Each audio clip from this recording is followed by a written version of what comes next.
I realised that to stop any anxiety or panic attacks, I had to engage with breath and meditation and calming, because my mind was crazy and I couldn't breathe properly.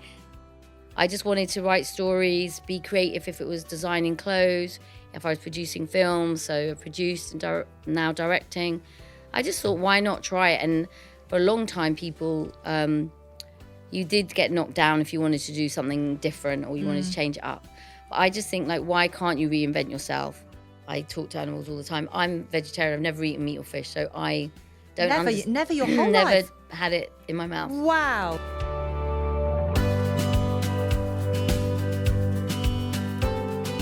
Hello and welcome to My Life in a Biscuit Tin. I am Liz Moseley and I'm here from Good Housekeeping. As you know, what we try and do with My Life in a Biscuit Tin is create a kind of a living archive. We invite brave and brilliant women who've achieved amazing things, and we invite them to pick precious treasures from their home, things that maybe say a little bit of something about who they are, about the lessons that they've learned throughout their lives, and we keep them in a metaphorical biscuit tin for safekeeping in the pantry in the GH kitchen. And today, my guest on My Life in a Biscuit Tin is an actor, a fashion businesswoman, and now director, the very marvellous Sadie Frost. Hi, Sadie. Hey, hello. Hi. How are you doing? I'm very good, yeah. You've just had you're in the midst of a super busy time.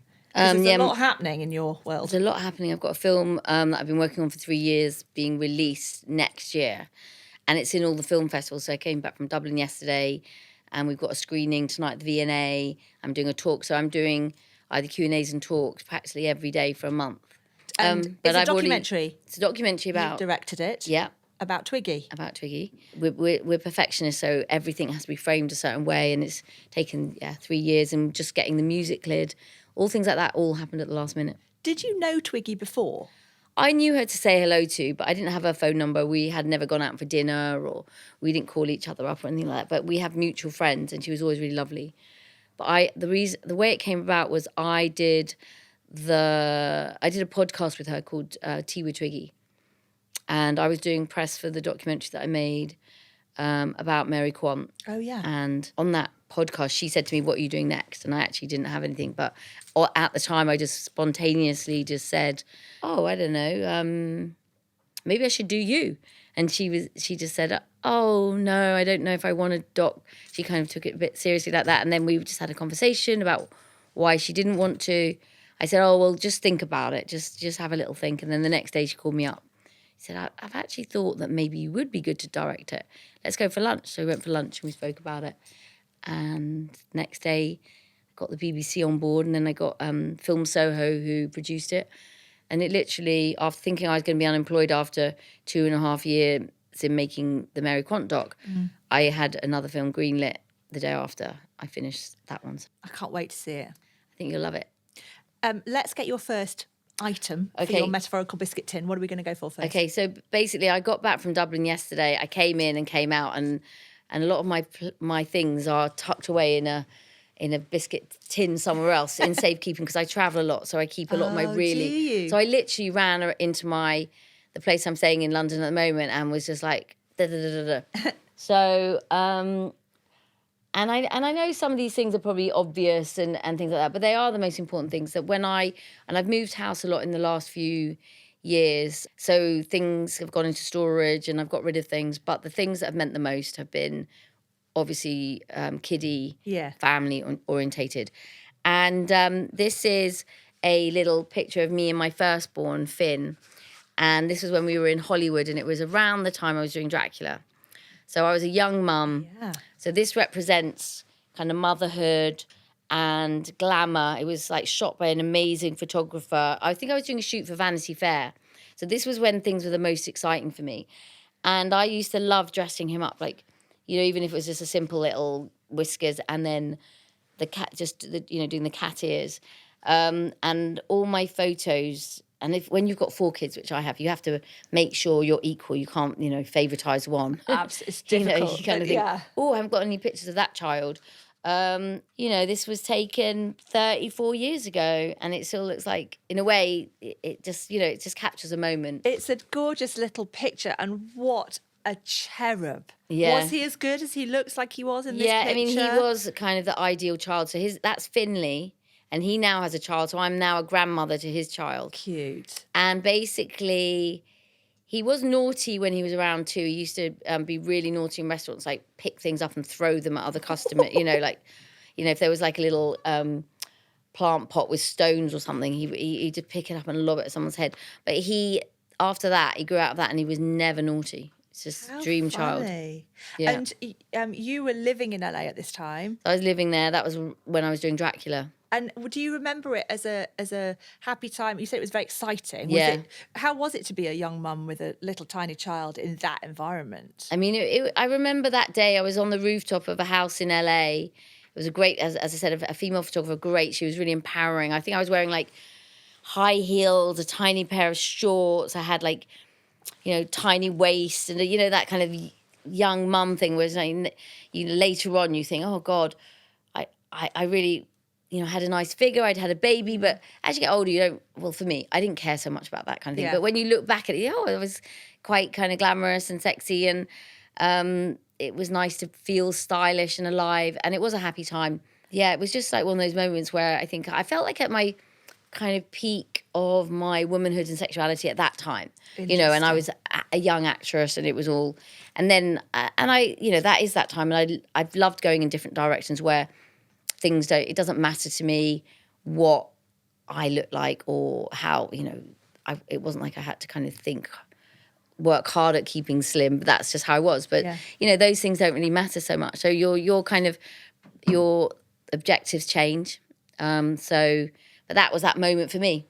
You've had a really interesting career because you've done so many different things, all creative. Creativity is the sort of red thread that runs through them all. Did you know growing up that you were I guess, bravery is certainly part of it, but there must be confidence and adaptability and, to throw yourself into Sadie Frost French is a massive deal. Were you always a person that felt, I can have a go at anything, me? I mean, I remember being at school and kind of struggling at schoolwork, like academic work. And, they used to give you those marks if you were a 111 or a 222 and a 333. And it used to actually be a really bad thing for a child of 10 because you would just think, oh, I'm average, I'm middle of the road. And I remember being, very average kind of in any academic work. But I was already performing. I think I struggled in that way. So I was already dancing on tables and entertaining everyone, trying to make everyone laugh and I was acting as a child.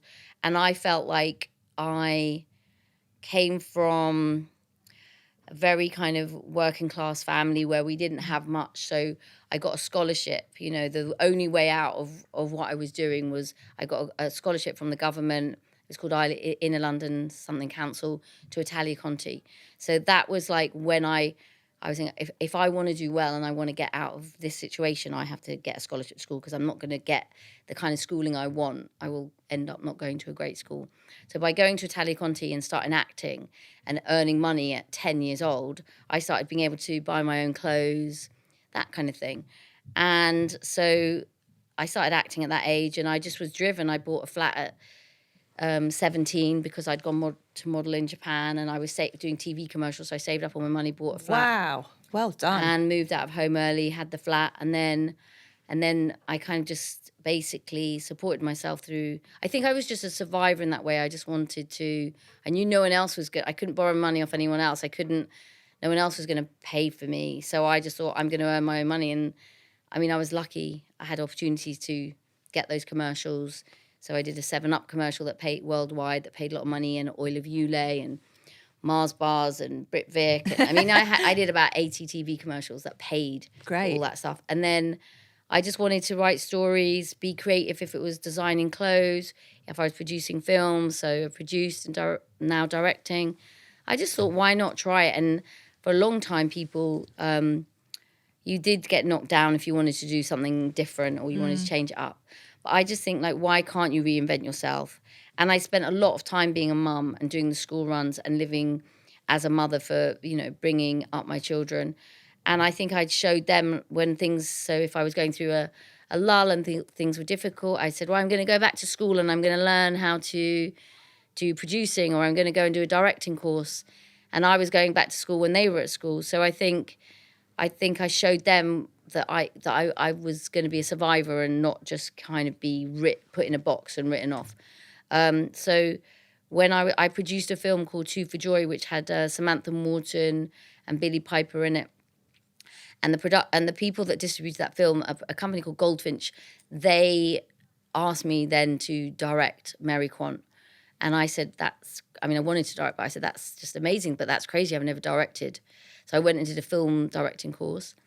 And then that happened. And then so the last 5 years, it just has happened, and I've really enjoyed it. And I'm now got 2 other docs after this. So great. Just nice to find something that I feel very comfortable in. I'm interested. I know you moved around a lot when you were little, and you just said now that you've spent the last few years moving house a lot. Are you a sentimental person with things? Is moving a difficult thing for you, or are you kind of okay to just chuck it in a box and go? I'm very sentimental about anything to do with, like I collect trinkets and boxes within boxes. So if you came, I've got a little cottage in Wiltshire, so all those trinkets and boxes, and I might keep a little, silver cross that I've had since the 80s, but it just means something. I might have found it on the street. It's not like I'm not a materialistic person. It's very much, it is sentimental. I mean, these are my granny's pearls that my mum gave me, and I think that's like one of the my grandmother was like the most amazing, beautiful woman, and my family were from Manchester. My granny and granddad had a sweet shop in Denton, Oldham, Ashton-under-Lyne. That's kind of where my family are from. And she was, just a beautiful woman. And she ran a sweet shop. My grandparents had the court, like in Coronation Street, those orange terrace. They had a little sweet shop on the corner, and with a fire in it, and it used to smell of coal. And I used to go running around, and I used to bring all the kids from the neighbourhood into the sweet shop and just say, just take what you want. Say, I didn't understand, and I never understood about money or anything. With the jars of kind of mint imperials and stuff. Yeah, all of that stuff. And I was really generous. I remember always being generous when I was a kid to everybody, and I think at my, for my family's kind of horror that I was just constantly give. But these are my grannies, and I wear these when I can, and I just think about her every single day. And these are her pearls, and they're very, very special. What was your granny's name? Elizabeth, Betty Nolan. Excellent. Yeah, Betty I'm an Nolan. Elizabeth, so love to hear the story. Elizabeth, so my mum's got, so I've got Liza in my name. My mum's got Elizabeth, Mary Elizabeth. It's a very family-orientated name. And your granny's pearls are lovely. They're beautiful, aren't they? So they're so classic, aren't they? They're very kind of like starlight, like a little starlet. They'd go in that shoe, wouldn't they? Absolutely. And they're really nice and heavy. Absolutely. Oh, they're really heavy. Yeah. Gosh, you really notice it when they're real pearls. I mean, they're beautiful. And they would, like you say, they'd go with everything. Yeah. I like wearing them when you've just got like a T-shirt on and not not overdressed. A bit of pep. What else have we got over there on your table? I love this artist called Hackney Dave. He's brilliant. Yeah, I don't know him, but... So he does like little messages on maps. He finds old maps. And I've collected a lot of his art. But this is great because this one says, it's a map of Primrose Hill, and it says Primrose Hill is always a good idea. And I'm from Primrose Hill, and my mum had me when she was 16, and she was in Whittington Hospital. Oh. And my dad was very young, but he came to, this is a horrible story. He came to the hospital and looked at me and went, "That's not my baby, she's really ugly." And left. Thanks, Dad. And disappeared for 10 days. Really? And when my mum came out of the hospital, she went back to the house that they lived in, and I think that was in Islington, and he wasn't there, and she tracked him down to Primrose Hill. So the first place I lived was Primrose Hill, and that's where I've ended up now, so it's full circle. So that's Primrose Hill is a good idea. And Primrose Hill, isn't just a thing, a tourist destination or something on TikTok. It is my home. And I'm now I'm very much in the community. I teach yoga now, and I teach at the community centre in Primrose Hill. I do a free community class for people. What are you teaching? Yoga. So I trained as a... Sorry, I'm with you. I trained the last few years. I studied yoga all my life, but I'm now a Jivamukti teacher. Right. Yeah. You've been, like you say, you were really early on the yoga bandwagon. I mean, everybody does yoga now. It's hard to bump into somebody who does the yoga. But tell us about how you found it, what it did for you, all of that stuff. So my mum told me I should do it when I was young because I've got a lung disease that I had since I was a kid. It's called bronchiectasis. This lung collapsed and I couldn't really. I was in and out of hospital. I couldn't really breathe properly, and I used to have a lot of anxiety because of not being able to breathe. So my mum and her friends were always saying, "Sadie, you've got to do yoga. You've got to do yoga. It will really help you prolong your life if you engage in breath, and breath is really important." So she started making me do it at 15. And then I was in and out because it was, you don't want to go to kind of breathing classes when you're 15. You want to go out partying. Yeah. But she was kind of instilling and planting those seeds that you've got to engage with your breath because I couldn't breathe. I couldn't do a deep breath. It would only be like shallow to here. And I imagine that made you feel really anxious. So that makes you feel anxious. Yeah. So then the more, I went through my 20s, 30s, 40s, and when I had my kids doing pregnancy yoga, I realised that to stop any anxiety or panic attacks, I had to engage with breath and meditation and calming because my mind was crazy and I couldn't breathe properly. So by engaging in a really strict yoga practice, I've been able to conquer all the problems that came up from me having this lung condition, which I will have forever. Tell me about your mum.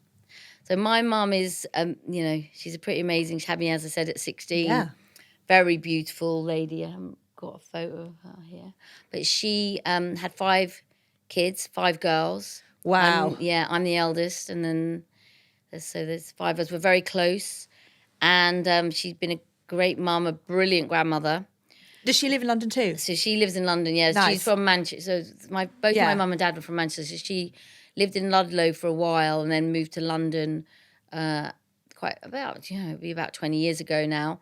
And we see a lot of each other and she's like my best friend. What does she do? So she used to be a nanny. She looked after, so Kate Moss is a friend of mine. She looked after Lila for 15 years, was Lila's nanny. Great to have a pro grandma. I mean, that's a brilliant thing exactly. to have. So she did that. So before she was nannying, she worked on the market stalls. She did antiques, and I used to, when there were 16 stalls at Camden Lock before it was the crazy place it is now. There was literally in the 70s. I used to go to work with my mum when she worked on the markets and sit in a little kind of crate underneath, me and my sister underneath we just used to sit there as kids underneath the stall. And what was she selling on her stall? Bric and brac. Brilliant. Yeah, antiques, yeah. And so that might be where you've got your love of trinkets from. You're just sort of spying for little precious treasures. I'm not a hoarder, and I would say sometimes my mum would hate me to say this at that she would be a bit of a hoarder when we were kids. But I want, it's boxes, trinkets. I collect bottles, old antique perfume bottles. So this I collect, like I've just brought something today because a lot of the stuff is too valuable to leave my house. But I collect this handmade kind of French ceramics, and they sell it at Liberty's, and I always forget the name. But they do, if you go there, it's on the 1st or 2nd floor, and they do the best presents. They have like little dishes that look like they have rings in, or little cats little things that say love or a butterfly. I always get them for presents. This isn't one of this is like another version of it because honestly they're handmade and delicate, and they're like little wafers. So they break, but this is kind of what it is. So it's not this brand. We need to find out what it's called. Okay, we'll look it up. I probably wouldn't be able to pronounce it. But so I have all my special plates, and they're not allowed to go in the dishwasher, and they're really, so I have all this crockery that is really, really important. As I plates, do use them a bit, but they're really for special. Not in the dishwasher, yeah. And they're for, but if one of my kids just gets one out and chips one of these little ridges off, I literally wring their neck. But those are the things that make me, really lovely tablecloth, handmade tablecloth, or the crockery, or I love doing tea. So I'm famous for making a tea party. So the other week I didn't make the cake, but I got a cake and I put on the cake, "We Are Family," invited all my family over, and we all, danced to, celebrated being a family, and with all the tea stuff. And the other thing is, which is really important to me, is I have a little mini, she was going to come today, but I normally bring her everywhere, it's a good sign because it means I'm maybe I'm knowing that I'm doing all this press and I've got to be confident and I've got to leave her at home. But she comes normally everywhere. But I have a mini dachshund called Cherry. And I collect, teacups. And my friend Rachel Townsend, she bought me a set of sausage dog teacups and saucers. So again, and I love my tea so much, and it's very northern thing. You loving drink my proper tea, a proper brew. Proper tea. And we used to have it put in our bottles when we were kids. Stop. You'd have tea in your bottle. I've never heard that, and I'm from the north. Oh, so. right, yeah. And we all use it. My brothers, because I've got 5 brothers with my dad's side, 10 brothers and sisters in our family. So I had tea in a bottle. And then, so I'm addicted to it. I can't even speak to anyone before I've had 2 cups in the morning. But so that's one of my favourite cups. And are you always a cup of tea in a china cup with a saucer? We've given you tea in a mug at Good Housekeeping. I That's can do not very good housekeeping. anything. I could do it in a bottle. You could have given me a bottle. It would have been fine. But I can, cup, mug. But I do like teacups. These are cute. Yvonne Ellen is the brand. These are cute, aren't they? And Cherry has been with you for how long? She's nearly 5. It's her birthday soon. Have you always been a dog person? Always been a dog person. You love them. I love dogs. I mean, I love animals. I talk to animals all the time. I'm vegetarian. I've never eaten meat or fish, so I don't Never your whole life? Never had it in my mouth. Wow. And I don't understand why people eat meat or fish, and it upsets me, breaks my heart every day. And, I love animals that are pets, but I love all animals. I'll talk to pigeons. I'll go and have a conversation with the pigeon because there's this whole thing at the moment about people just like, why are we so horrible to pigeons? But like any life, any soul, anything, like a spider, I'll talk to anything now because we're finding more and more out about how they are much more, they're obviously intelligent. They're conscious. Yeah, and so and then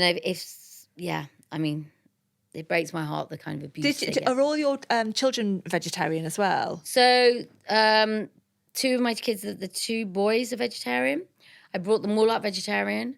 The 2 eldest. My daughter was vegetarian till she decided recently to eat a bit of meat for health reasons for her. I know to be vegetarian you can be 100% healthy. Yeah. And my youngest has always been the one, but I don't let it in the house. It's not allowed in the fridge. It's not allowed in the oven. People try and smuggle it in sometimes, like friends, just to have a laugh. Sadie wouldn't, Sadie went like this, ha, ha, ha. But I'm like, that's not very nice. It's a really, really strict house rule. Big thing for you, yeah. And what's your signature dish? You like cooking? I'm just thinking about something I made. So I made last night a phyllo pastry with some vegan feta and spinach and some roast potatoes and some aubergine with honey and miso. That sounds lovely. Yeah, that was just last night. And then today, I've got really into cooking recently. Okay. Because as I said, when I sold the family house and the kids kind of left home, I downsized. And then I was living in the country. But then I'm back in London for a bit now. And 2 of my sons have moved back home. So I'm really just enjoying cooking for them.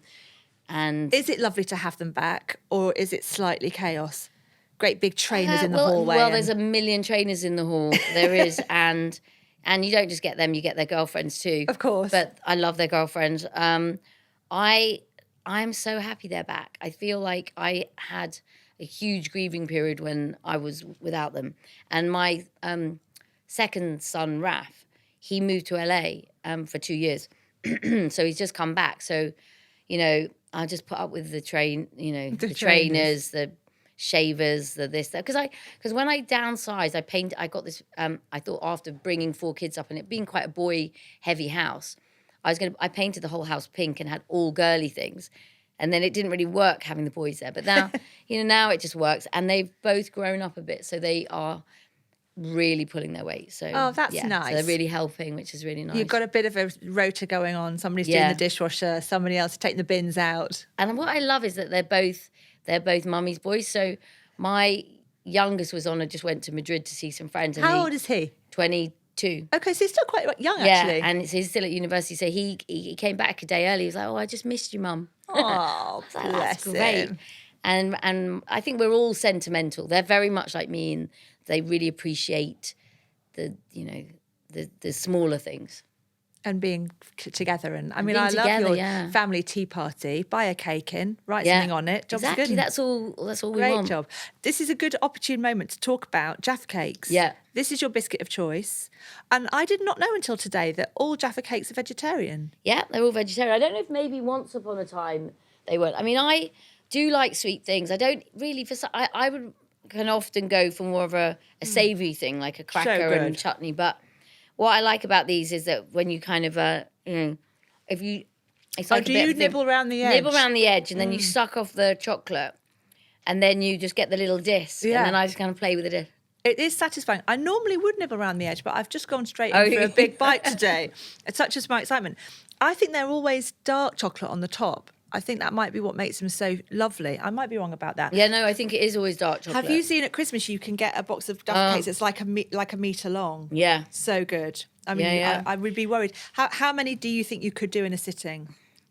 I don't eat. I would just. So I'm one of the people that could have chocolate in the house, loads of it, and I'll just have one chocolate. I'm not going to eat lots. So I just have one. I wouldn't really want. I like ginger biscuits. I probably as well. So I'd like I dip ginger, and every now and again you go for something. They are good for dunking. You wouldn't dunk a Jaffa cake, no, you wouldn't do. No. So ginger I like for dunking, and sometimes a really old-fashioned jammy Dodger or something like that. Yeah, really nice. That is lovely. I can't remember the last time I had a Jaffa cake, but that's really hit the spot. That'll bring you back to your childhood. I love that. It's brilliant. Okay, what else we got over there? Is there something that looks like a sort of pack of cards or something? No. So I've got. I don't know if I bought too many things, but I found these old frames and I found letters and things that So I've got some that Rudy wrote to me, just like he'd do a really embellished, just mummy, just writing that mummy, but beautifully. So I put that in some frames, and then I actually was going to bring a letter that he wrote, and then I thought it just sounded really weird because it was like, "Mummy, I love you so much. Thank you so much for taking me to school. It really." And I suddenly looked into it like in a kind of Freudian way, like, oh God, like the way he's writing this. I was looking too deeply into the meaning of like what this meant. Like he wrote it in a way that maybe I didn't take him to school enough, but he was saying I did. But anyway, this one's what my daughter did for me. So it's a mummy and Irie forever, little drawing of me doing yoga. And then on the back, she's just written she's the most articulate girl. She's just really clever. And she's just written the most amazing letter.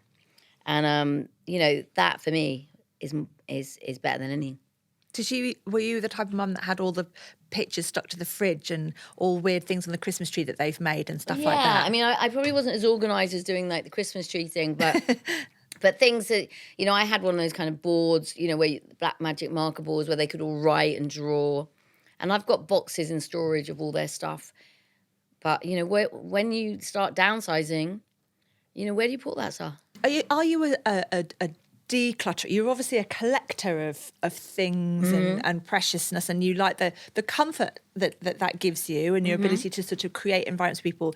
But are you a tidy person? I don't. Well, people say that I'm really obsessively tidy. Like if they come around to the house, they just. But so in my room and everything will be tidy. It all has a place. But then on my dressing table, there's a million old perfume bottles.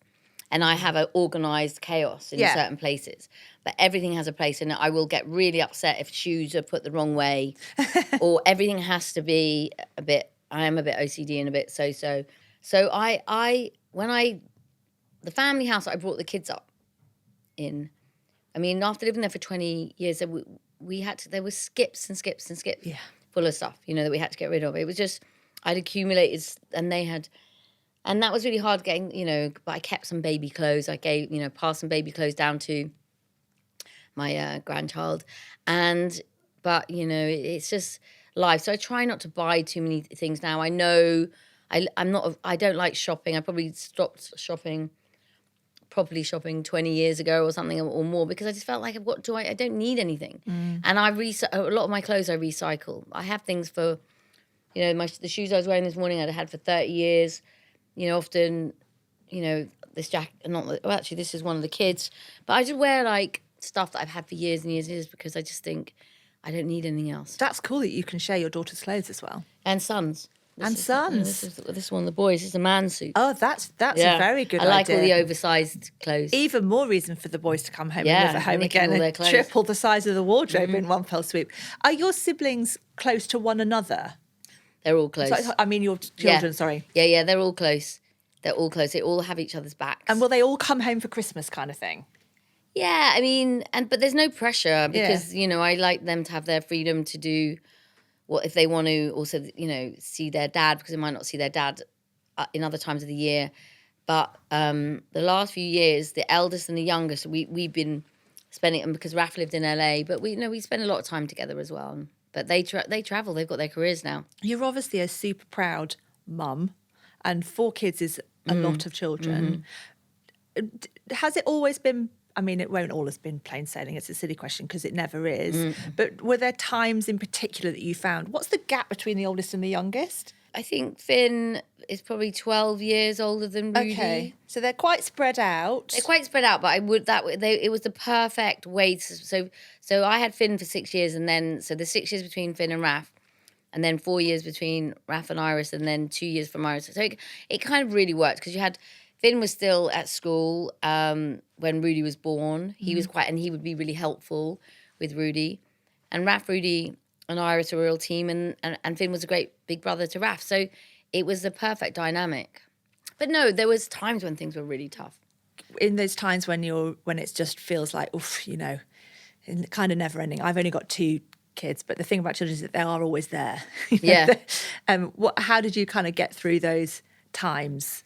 I think the weird thing is that, I'm a bit of a workaholic. I need things to do and I need to be programmed to do things. And being a mum, it's the same thing. You get up, you make breakfast, you do the school run, you do all these things. You go to football, you go take them swimming, and you think, oh God, I'm gonna do. I hear mums now moaning about it, and I'm thinking, actually, they were the best days of my life doing all that stuff. They were the things, taking them to school and driving them and having a chat and making them dinner and all the things that you do, even if they were hard and you were rushing back from work. I always tried to get home for tea time at 5 and do the school run in the morning and be there as much as possible. I even though I was working, I was very much hands-on.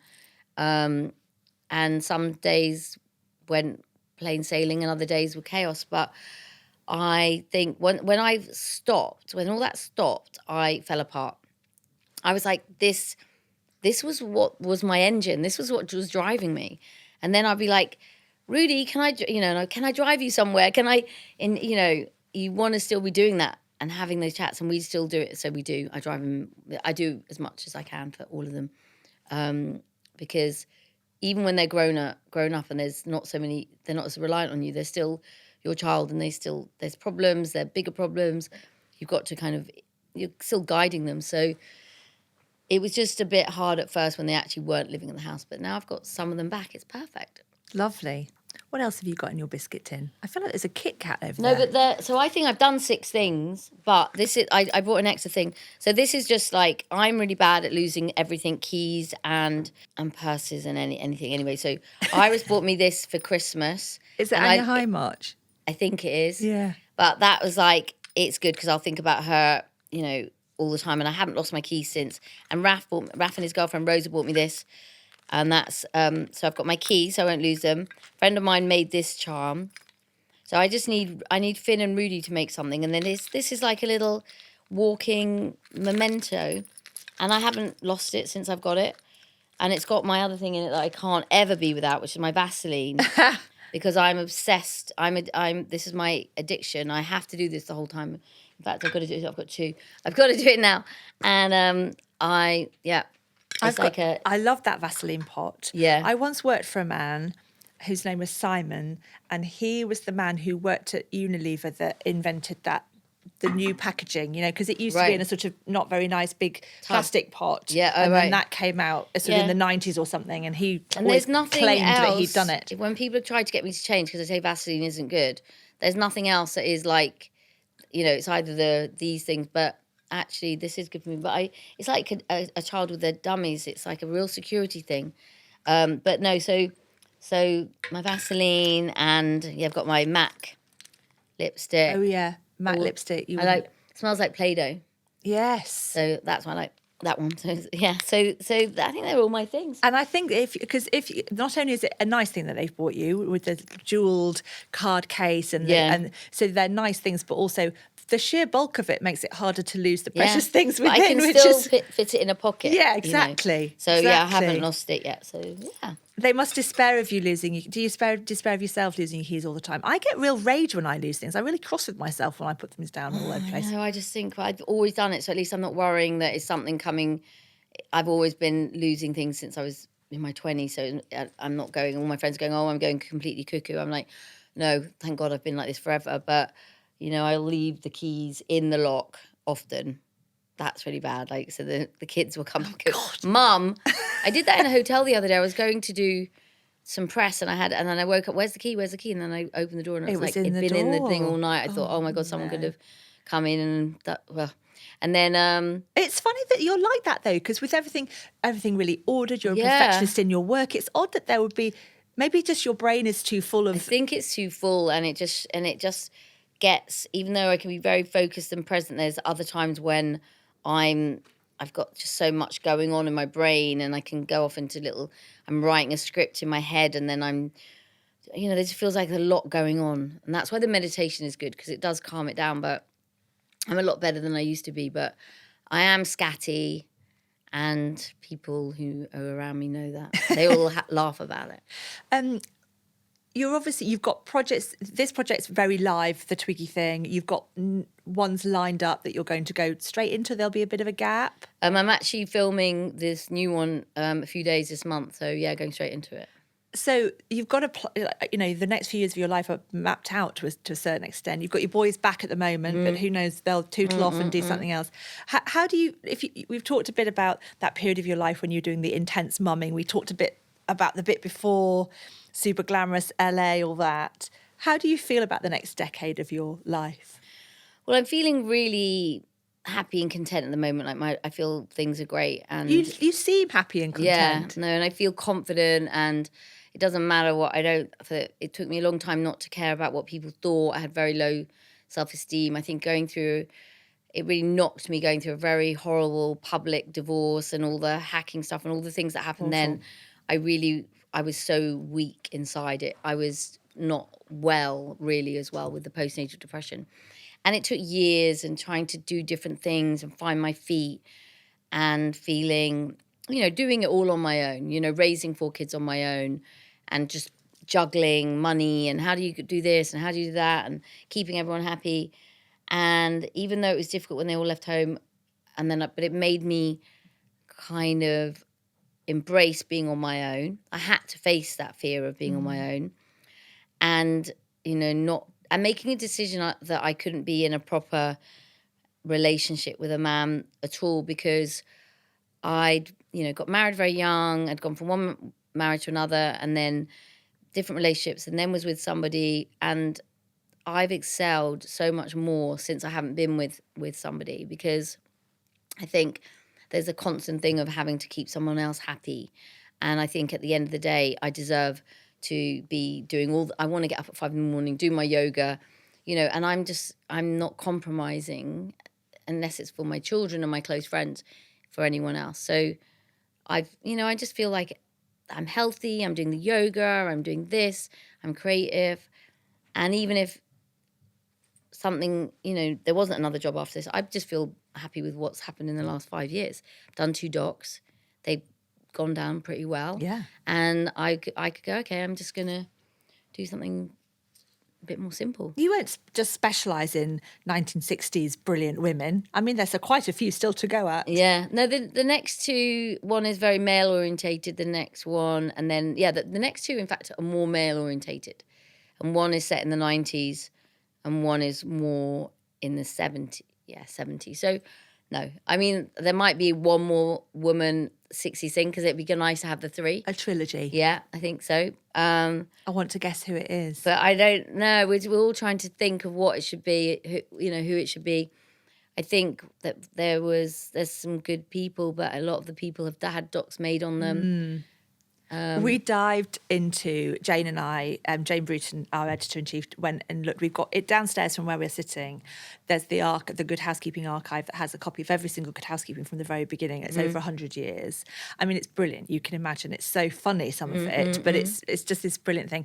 And we went and looked at copies of GH from the 60s, and the new back page in the magazine is where we go back and pick an issue and you look at it. And in 1968, April 1968, they'd done a feature, and the title of the feature was "Do Women Like Other Women?" which we thought was a hilarious question. And they'd interviewed Diana Rigg, Barbara Cartland and Mary Quant. Oh, wow. And Mary Quant had said, I would always go to another woman, not a man, for business advice, was what she'd said, which is fascinating. And Diana Rigg said, well, you can find intimacy with either sex, so, whatever. And then hilariously, Barbara Cartland said, absolutely not, don't trust women as far as you can throw them, they'll have your husband off you. But it is fascinating. There are so many of those fabulous women who did amazing things in that decade. I'm sure you find another great one. I think Joanna Lumley's an amazing woman to doc on because she was in the Twiggy doc, and she just says says the funniest, best things. So she would be a good person. She's a really intelligent woman, isn't she, Joanna Lumley, as well? And she just tells stories in such a lovely way. Yeah, agreed. Well, I cannot wait to see Twiggy, and it's been such a pleasure to meet you, Sadie. I'm so glad to see you feeling so great and to imagine all those giant trainers in your hallway and hanging out with your boys. But this has been Your Life in a Biscuit Tin. Thank you so much. Thank you.